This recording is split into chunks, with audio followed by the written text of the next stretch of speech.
창세기 41장 1절에서 24절. 만 2년 후에 바로가 꿈을 꾼적 자기가 나일 강가에 서 있는데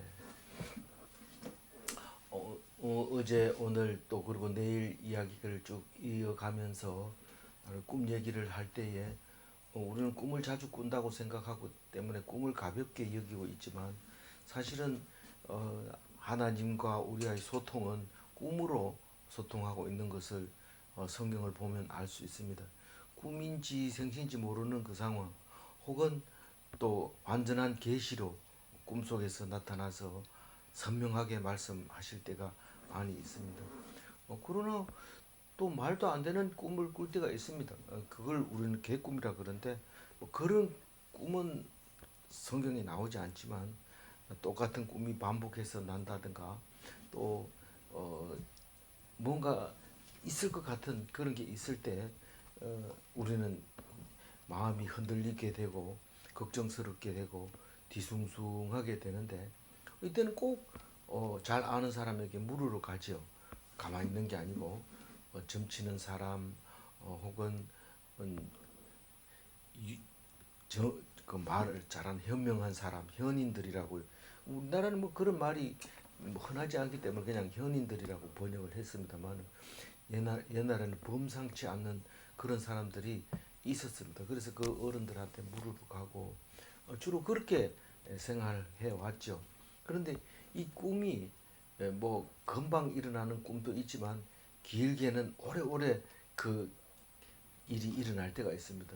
특히 이 요셉에게는 그 어릴 때 꾼 꿈이 완전히 이제 어른이 돼가지고 어, 나라가 세워질 때까지 그 꿈이 계속 남는 게 있습니다. 다시 말해서 이 아이가 큰 사람이 되겠다 이런 그 시간이 많이 필요하죠. 적어도 30년 가까이 20년 30년 있다가 꿈이 나타나기도 합니다. 그래서 그 꿈에 대한 이야기는 금방 나타날 수도 있고 로또 복권 당첨되는 꿈 같은 거 이런 거는 금방 될 수도 있지만 또 길게는 몇십 년이 걸리는 꿈도 있습니다. 그래서 이 꿈에 대해서 우리가 자세하게 알아놓지 않으면 일상생활에 아주 어리석은 짓을 하게 됩니다. 꿈 자체가 어리석은 게 아니냐? 그게 아닙니다. 하나님이 우리에게 말씀하시려고 하고 우리는 그 말씀이 뭔지 알아듣기만 하면 우리는 굉장히 어려움 없는 평안을 누릴 수 있는 겁니다. 어제는 그 하나님이 보인 그 꿈은 어, 반드시 그 뜻이 있지만 요셉이 그 꿈을 해석해서 이 사람이 잘 됐습니다. 잘 됐으면 잊지 말고 그것을 꿈 잘한 해석 잘한다고 얘기를 해서 왕에게 얘기해 줘야 되는데 그게 뭐 그렇게 쉽습니까? 그게 돼야 되니까요. 기회가 있어야 되니까. 그래서 잊어버리고 있었다라고 성경은 말하고 있습니다. 뭐 그게 잊어버린 게 이상한 일이라서 기록해 놓은 게 아니고 우리는 다 잊어버린다라는 뜻으로 기록한 것도 됩니다.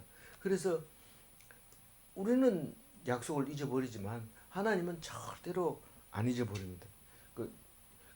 근데 하나님하고 관계없는 약속 아니냐?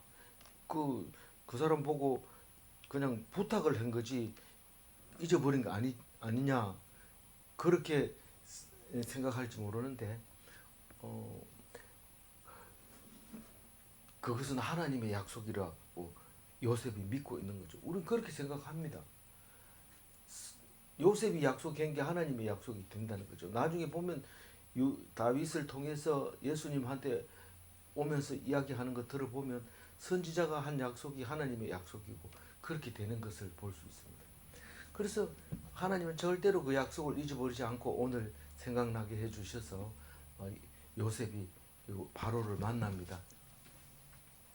그래서 꿈을 주는 것도 하나님이고 꿈을 알게 해주시는 분도 하나님인데 꿈을 주는 것은 내 의지 없이 받을 수 있지만 꿈을 해석하기 위해서는 하나님을 찾아가서 정말 능동적으로 물어보지 않으면 하나님이 대답을 안 한다는 것을 알 수 있습니다. 오늘 41장의 1절에 보면 만 2년 후에 이 말은 술 맡은 관원장이 복직한 지 만 2년이 돼서 이런 사건이 생깁니다. 만약에 1년째 가가지고 생각이 났다 하더라도 이야기할 기회가 없습니다. 뭐 멀쩡히 있는 사람이 감옥에 있는 사람이 죄 없이 감옥에 있습니다. 그 사람 풀어주십시다. 이렇게 말하기가 쉽지 않거든요. 근데 만 2년이 됐는데 이 바로가 꿈을 꿨습니다. 오늘 1절에서 7절까지 얘기는 바로가 꿈꾼 얘기를 하고 있는데 이거는 순수 객관적으로 그냥 기록을 하고 있는 겁니다. 나중에 이제 바로가 이 요셉을 만나가지고 꿈꾼 얘기 또 합니다. 이 똑같은 얘기를 또 하고 그 다음에 바로 요셉은 또 해석하기 위해서 또 그 얘기를 합니다. 그 같은 말을 여러 번 반복하는 것은 분명히 그 속에 깊으신 뜻이 있다는 하나님이 하신 거라는 것을 말하고 있습니다. 이 말 속에도 그런 말을 합니다. 요셉이 똑같은 꿈을 두 번 꾸는 것은 하나님이 당신에게 하고 싶은 말이 있어서 그렇습니다라고 얘기를 하는 것을 볼 수 있습니다. 우리가 두 번 이야기할 땐 정신 차리고 들어야 됩니다. 물론 한 번 해도 중요한 얘기가 많습니다. 그러나 그게 일상생활에 중요한 것보다는 여러 번 얘기하는 건 꼭 들어야 된다 이런 뜻으로 읽어야 되죠. 그래서 바로가 꿈을 꿨는데 나일 강가에 있는 꿈을 꿉니다. 왜 황하강에 있는 꿈을 안 꾸고요? 이 바로는 황하강 구경을 해본 적이 없습니다. 우리는 해봤지만은 이 그 나일 강가에서 바로가 서 있습니다.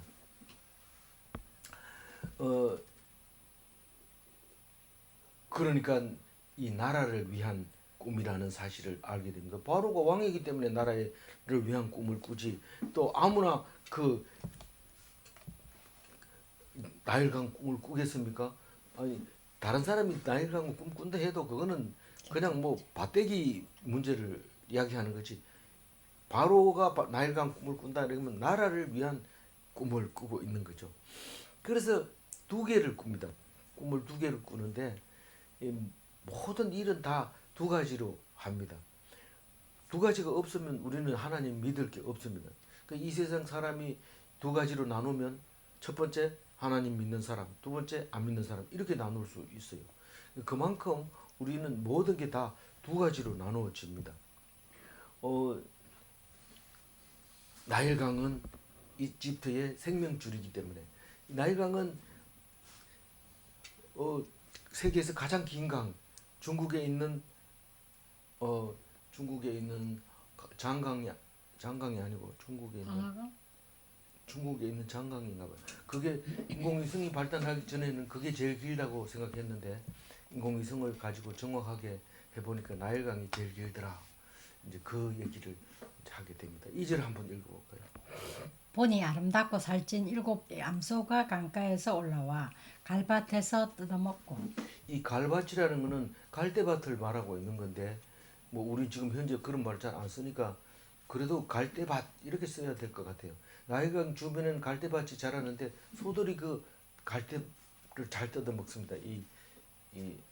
그 갈대가 어릴 때는 그 날카로워서 지나가면 살도 막 이렇게 피나게 만들고 하는 그런데 소는 그걸 되게 좋아하고 있습니다.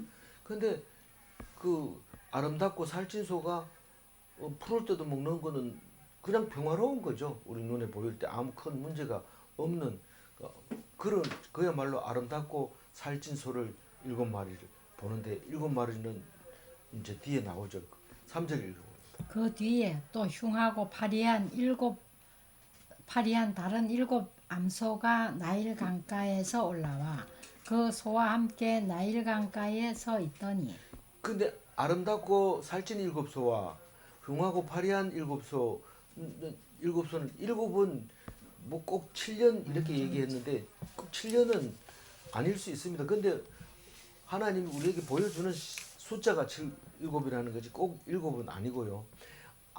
순서가 아니고 왜 암소냐 이러면 암소는 재산하고 관계 있습니다. 만약에 황소 이러면 어떻게 됩니까?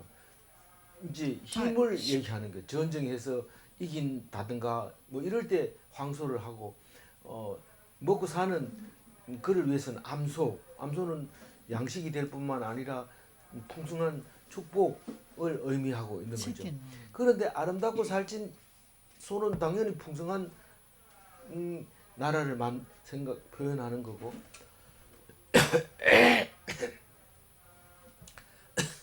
흉하고 파리한 나라. 흉하고 파리한 다른 암소는 못 먹어서 파리해지지, 그게 뭐 병 걸려서 파리한 건 아니거든요. 뭐 병 걸렸다 하더라도 흉하고 파리한 거는 이제 좋지 않은 거죠. 근데 그 소도 7소인데 그 앞에 있는 7소하고 14마리가 강가에 이렇게 있는 거 보입니다. 4절 읽어볼까요? 그 흉하고 파리한 소가 그 아름답고 살찐 7소를 먹은지라 바로가 곧 깨었다가. 이 꿈에는 이런 것들이 많이 나옵니다. 소가 소를 잡아먹고, 소는 절대로 소를 안 잡아먹습니다. 그렇지만 꿈이니까요, 할 수 있는 겁니다. 뭐든지 말할 수 있는 거예요. 말도 안 되는 거라도 꿈에는 나타나는데, 그러니까 소가 소를 잡아먹었다는 뜻은 7이라는 숫자를 잡아먹었구나, 그런 생각을 하게 됩니다. 그러니까 경제적으로 7이 뭔가 경제적인 뭐 7을 잡아먹는 얘기를 하니까, 7이 있다가 7이 잡아먹으니까 아무도 없어요. 아무도 없게 돼버린 거죠. 그러니까 흉년이 풍년을 기억을 못하게 잡아먹은 거는 기억을 못하고 지워버렸다, 그렇게 볼 수 있는 거죠. 4절, 5절 읽어볼까요? 다시 잠이 들어 꿈을 꾸니 한 줄기에 풍성하고 충실한 7 이삭이 나오고. 그게 소가 소를 잡아먹으니까 깜짝 놀라서 깰 수밖에 없죠. 이게 뭐죠? 이렇게 생각이 드는데 왜 이런 꿈을 꿀까요? 풍성하면 언제든지 이렇게 풍성할까? 실제로 나일강은 항상 가뭄을 위해서 준비하고 범람할 때를 위해서 준비하고, 그래가지고 나일강에 있는 그 땅의 도시가 만들어집니다. 나일강 하류에 있는 이집트 수도가 어디입니까? 그 수도에 가면 피라미드가 있잖아요. 거기서 피라미드라든가 이런 남아있는 유적들은 전부 다 가뭄과 홍수, 그 두 가지를 위해서 만들어진 건물들입니다. 가물 때는 이렇게 하고 홍수 때는 이렇게 하고, 그걸 위해서 만들어진 것을 말하고 있는데, 이 왕이 되면 풍요로울 때는 걱정이 없지만 가난할 때, 가뭄이 될 때 굉장히 걱정이 됩니다. 그러니까 꿈을 꿀 수밖에 없는 거죠. 근데 그 깜짝 놀래가지고 일어났는데 보니까 또 7 이삭이 나오고 7 이삭이 나옵니다. 그 이삭도 무성하고 충실한 이삭이 나오기, 가뭄이 되면 또 무성하고 충실한 이삭이 안 나오거든요. 그러니까 이게 똑같은 꿈이에요. 6절 읽어볼까요? 그 후에 또 가늘고 동풍에 마른 7 이삭이 나오더니. 이집트에서도 마찬가지로 지금 아라비아 반도에서 불어오는 바람은 동풍입니다. 그 동풍이 나일강 쪽으로 불어오면 나일강 강변에 심어놓은 옥수수라든가 이런 것들이 그냥 하루아침에 다 말라버립니다. 따뜻한 바람이, 열풍이 싹 불어오면 식물들이 다 말라버리는데, 이제 그 얘기를 꼭 하고 있는데, 그 기후가 7년마다 바뀌냐 그거는 모르지만 그 정도는 된다는 거죠. 주기가 알 수 없습니다. 그래서 연구를 많이 하죠. 몇 년 만에 오는가, 몇 년 만에 가뭄이 오는가, 몇 년 만에 홍수가 오는가, 연구를 많이 하지만 모릅니다. 그래서 이거는 하나님이 주시는 완벽한 시간, 7이라는 숫자를 넣은 거죠. 그래서 나와가지고 7절 읽어볼까요? 그 간은 7 이삭이 무성하고 충실한 7 이삭을 삼킨지라 바로가 깬지 꿈이라. 그러니까 똑같은 꿈을 이제 꾼 건데, 이삭과 소를 얘기하는데, 물론 식물이 잘 자라면 짐승도 잘 자라지만 사실은 우리가 딱 볼 때 소는 그냥 풀하고 관계없이 잘 살찔 것 같고, 풀은 소하고 관계없을 것 같지만 그 두 개가 같은 거죠. 두 개다. 그래서 같은 꿈이라고 지금 요셉이 이제 해석을 할 겁니다. 8절 읽어볼까요? 아침에 그의 마음이 번민하여 사람을 보내어 애굽의 점술가와 현인들을 모두 불러 그들에게 그의 꿈을 말하였으나 그것을 바로에게 해석하는 자가 없었더라. 이 꿈도 너무 뭐 괴상망측한 꿈을 꿔서 내가 말도 못하겠다. 이런 꿈을 다 꾸다니 이러는데 소가 소벌잠 먹고 이삭이 이삭을 삼켜버리고 이런 거예요. 너무 불쾌하고 뒤숭숭하고 그런 거죠. 그 꿈자리가 어지럽다 이렇게 얘기를 합니다. 그 어른들은 옛날에. 그러니까 이거 가만히 있을 수 없잖아요. 꼭 책사를 부르든지 점쟁이를 부르든지 현인들을 불러가지고 물어봅니다. 내가 이런 꿈을 꿨는데 그렇게 얘기합니다. 또 그 다른 성경에는 이런 거 나오죠. 왕이 꿈을 꿨는데 도대체 꿈을 얘기를 못합니다. 생각이 안 나서. 이거 얘기 안 되는 게 소가 소를 뭐 잡아 먹어보고 순식간에 7마리 싹 사라져 버리고 이렇게 하니까 그거를 말로 표현을 못하는데 내가 꿈을 꿨는데 뭔 꿈을 꾼지 모르겠다. 그래가지고 강제로 막 꿈을 해석시키는 그런 왕도 있어요. 근데 그래도 하나님 백성은 그걸 맞춰냅니다. 9절 읽어볼까요? 술 맡은 관원장이 바로에게 말하여 이르되 내가 오늘 내 죄를 기억하나이다. 이제 생각이 난 거예요. 그 바로가 그렇게 꿈을 해석하려 해도 못하고 이런데 자기 옛날 생각이 납니다. 그 옛날 생각을 내 죄를 기억하나이다. 이 말은 기억해야 하는데 기억을 못했습니다. 그게 죄입니다. 이런 뜻입니다. 이게 자기가 죄를 지어서 감옥에 갔는 그 죄가 아니고 내가 오늘 기억해야 될 거를 기억을 못해서 내가 죄를 지었습니다. 그런 말입니다. 구절이. 뭐 이렇든지 저렇든지 상관없습니다. 어쨌든 술 맡은 관원장이 생각이 났으면 요셉이 생각이 났어요. 10절 읽어봅니다. 바로에게 종들에게 놓아사 바로께서 종들에게 놓아사 나와 떡 굽는 관원장을 친위 대장의 집에 가두셨을 때에 옛날 얘기를 하고 있죠. 이 사람이 술 맡은 관원장이 지금 그 옛날 얘기를 하고 있습니다. 옛날 바로께서 우리 종들에게 우리에게 화를 내서 떡 굽는 자하고 술 맡은 자 나와 함께 그 보디발의 아내 집에 보디발의 아내가 아니고 보디발의 집에 그 감옥에 가두었을 때가 있었지 않습니까? 11절 읽어봅니다. 나와 그가 하룻밤에 꿈을 꾼즉 각기 뜻이 있는 꿈이라. 뜻이 없는 꿈은 없습니다. 뭐 있는 뜻이 없는 꿈이 있다면 뭐 개꿈 꿨을 수도 있는 거죠. 12절 읽어봅니다. 그곳에 친위 대장의 종된 히브리 청년이 우리와 함께 있기로 우리가 그에게 말하매 그가 우리의 꿈을 풀되 그 꿈대로 각 사람에게 해석하더니.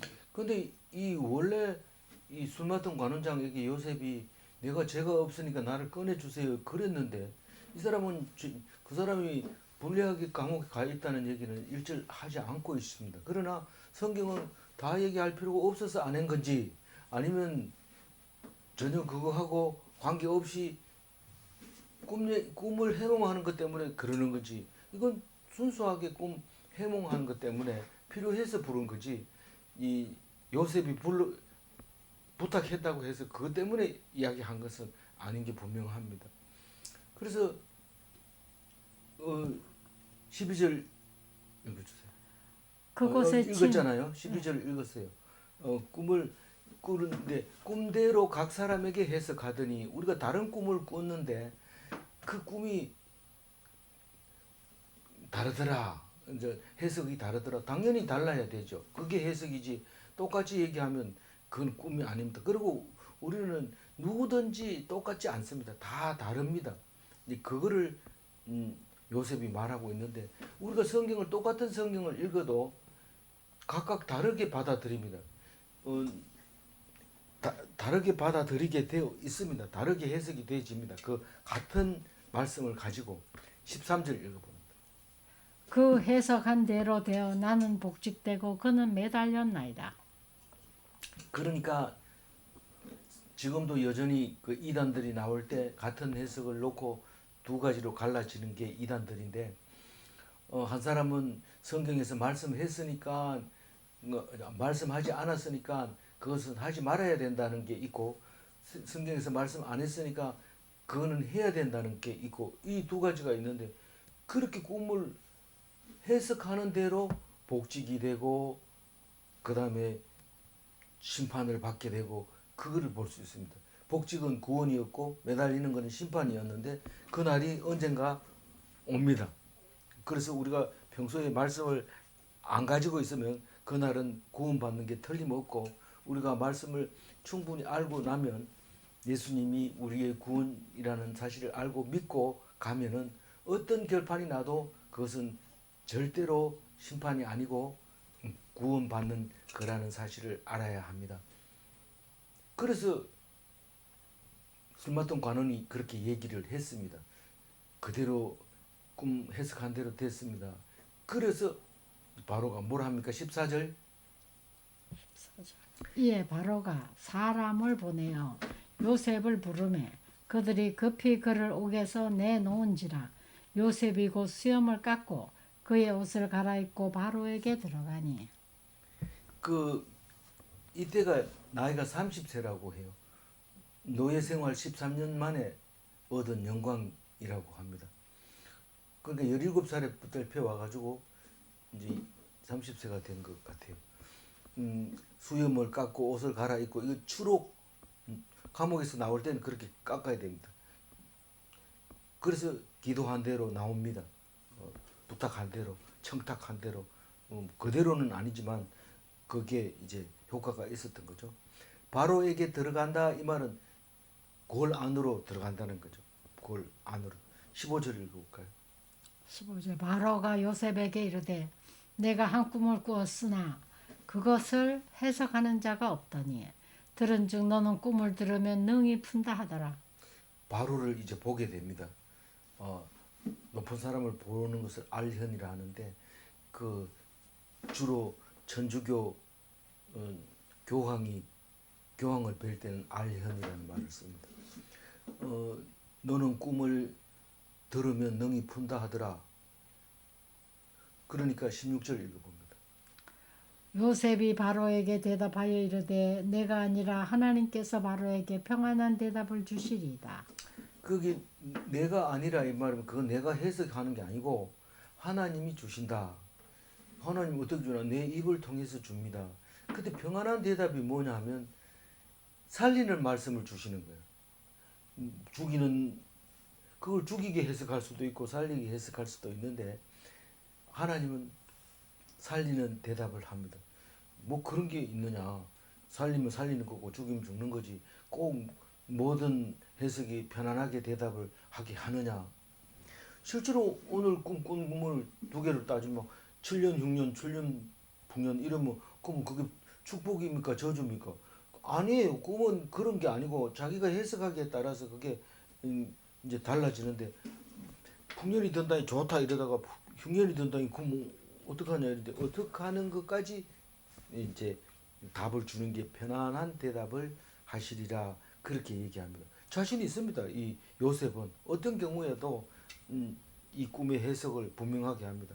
왜냐하면 성경이 성경인 것처럼 어떤 말씀을 말할 때 성스러운 말만 하는 거지, 악한 거, 뭐 귀신 얘기 이렇게 하는 게 성경에 나와 있지 않습니다. 그런 게 없습니다. 성경은. 그래서 그걸 편안한 대답이라고 말하는 겁니다. 17절 읽어. 바로가 요셉에게 이르되 내가 꿈에 나일강 강가에 서서. 그러니까 이제 얘기를 또 다시 한번 하는 거죠. 18절 읽어. 보니 살찌고 아름다운 7 암소가 나일 강가에 올라와 갈밭에서 뜯어먹고. 자기가 꿈이 그대로 이제 표현합니다. 아까 했는 얘기 그대로. 19절 읽어. 그 뒤에 또 약하고 힘이 흉하고 파리한 7 암소가 올라오니 그것이 흉한 것들을 애굽 땅에서 내가 아직 보지 못한 것이라. 올라오니 그 같은 흉한 것들은 애굽 땅에서 내가 아직 보지 못한 것이라. 이 내가 아직 보지 못했다는 것은 이 바로가 나이가 몇 살인지 모르지만 한 번도 그런 가뭄에 그런 걸 본 적이 없다는 거예요. 그래서 가뭄은 60평생에 한 번 보기 힘든 흉년, 그런 흉년이 앞으로 올 거다라는 것을 이제 예측하고 있는 거죠. 말씀을 자세히 들어보면 그게 무슨 뜻인지 알게 됩니다. 20절 읽어볼까요? 그 파리하고 흉한 소가 처음의 7 살찐 소를 먹었으며. 그렇게 흉한 소가 살찐 소를 먹었다는 것은 초식 동물이 동물을 잡아 먹었다는 게 중요한 게 아니고, 이 풍성하고 그렇게 화려하고 전 세계적으로 대단한 나라가 그 7년이 흉년이 들면서 그 풍년이 들었던 그 시간들이 다 아무것도 없게 돼 버리는 거예요. 소용이 없게 되고 잊어버리고 우리는 못 사는 나라다라고 생각하게 만들어 버린 거, 없어진 거죠. 영광이 없어진 거죠. 21절. 먹었으나 먹은 듯 하지 아니하고 여전히 흉하더라. 내가 곧 깨었다가. 그러니까 깜짝 놀라서 깼죠. 깼지만 또 다른 꿈을 주십니다. 22절. 다시 꿈에 보니 한 줄기에 무성하고 충실한 7 이삭이 나오고. 그러니까 소 얘기하고 이제 이삭 얘기하고 이렇게 두 가지가 나오는데, 그 무성하고 충실한 7 이삭이 결국은 7년 풍년이죠. 그리고 23절. 그 후에 또 가늘고 동풍에 마른 7 이삭이 나더니 풍년이 온다는 거죠. 24절. 그 가는 이삭이 좋은 7 이삭을 삼키더라. 내가 그 꿈을 점술가에게 말하였으나 그것을 내게 풀어줄 자가 없느니라. 주는 자가 없느니라. 그래서 이제 그 풍년이 아무리 풍년이 와도 그 흉년이 다 잡아먹기 때문에 이 나라는 흥왕하지 못한다, 그런 의미로 볼 수 있습니다. 그런데 그 해석은 내일 또 한 번 더 하는 거죠. 요셉이 말하는 으로서 해석이 되는 거지만 세상 사람들은 그거를 풀지 못합니다. 어떻게 해요? 그게 소가 어떻게 소를 잡아먹어요? 어떻게 이삭을 먹어요? 삼켜요? 말이 안 되잖아요. 그러니까 그게 그 말이 안 되니까 해석을 못 합니다. 근데 꿈은 다 그래요. 아까도 얘기했지만 내가 뭔 꿈을 꾼지 모르겠다. 그 꿈 얘기해라. 이래. 꿈을 얘기해야 알아듣죠. 뭐 이러면서 막 그런데 알아들어야 돼요. 알아들어요. 뭔 말인지 알아야 돼요. 그 왕이 얘기할 때는 알아들어야 돼요. 못 알아들으면 죽습니다. 그래서 근데 성경 말씀, 하나님 말씀은 해석이 됩니다. 그게 무슨 말인지. 말도 안 되는 것을 해석합니다. 그게 성경입니다.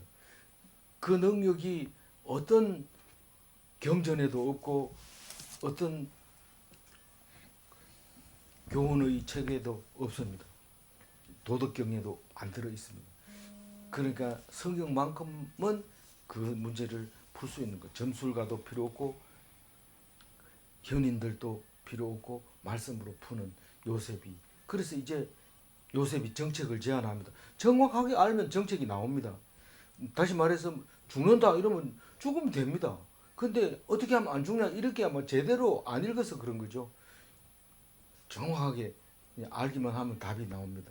오늘 말씀 중에서 12절 하이라이트 읽어봅니다. 그 꿈대로 각 사람에게 해석하더니. 하나님이 하신다는 것을 알면 믿음이 생기고요. 믿음은 사망을 두려워하지 않게 합니다. 그리고 질문합니다. 세상에는 같은 사람이 하나도 없는가? 세상에는 같은 사람도 없고 같은 사건도 없고 그렇습니다. 질문합니다. 쌍둥이도 같지 않은가? 쌍둥이도 다르죠. 그래서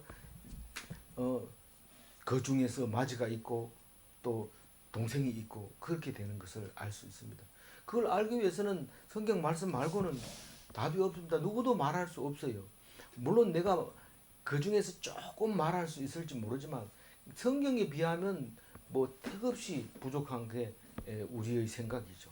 그래서 오직 성경 말씀만 붙잡고 살다가 죽지 않는 삶을 살아야 됩니다. 자꾸 죽는 준비하고 있는데 죽는 준비하지 말고 죽지 않는 말씀을 붙잡아야 됩니다. 기도하겠습니다. 하나님 감사합니다. 요셉이 드디어 바로를 만났습니다. 그 꿈 얘기를 들었습니다. 이제 해석을 할 거고 이제 대책을 세울 거고 그 대책을 세울 수 있는 사람은 요셉밖에 없을 겁니다. 그래서 그 크고 큰 이집트의 총리 대신이 됩니다.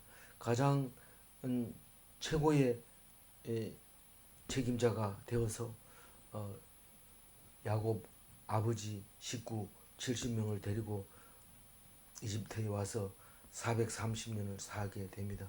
출애굽할 때까지 그 가족을 먹여 살리고 또 60만 명의 많은 장정들을 생산해 내어서 출애굽시키는 역사가 시작이 됩니다. 하나님, 이 말씀을 듣고 우리의 삶이 죽어가는 것이 아니라 영원한 삶을 살게 해 주신다는 것을 기억하고 말씀으로 힘을 얻고 용기를 얻어서 이 힘든 세상을 평안하게 순적하게 살아갈 수 있도록 도와주옵소서.